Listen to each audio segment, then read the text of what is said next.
Welcome to another tech video. Today we're going to be going through your question, answering it, and hopefully finding that solution for you.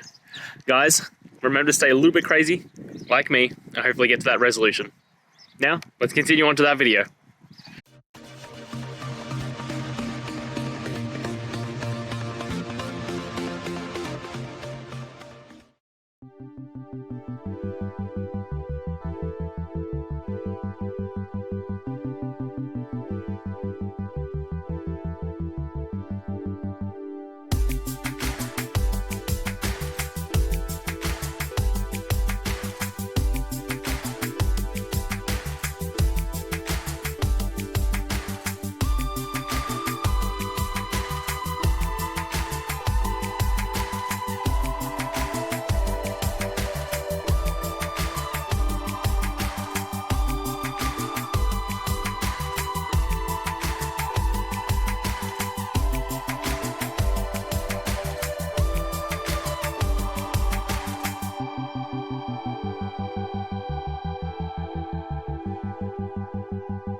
And that's it, guys. I hope that's found the answer that you were looking for and you got through to that solution.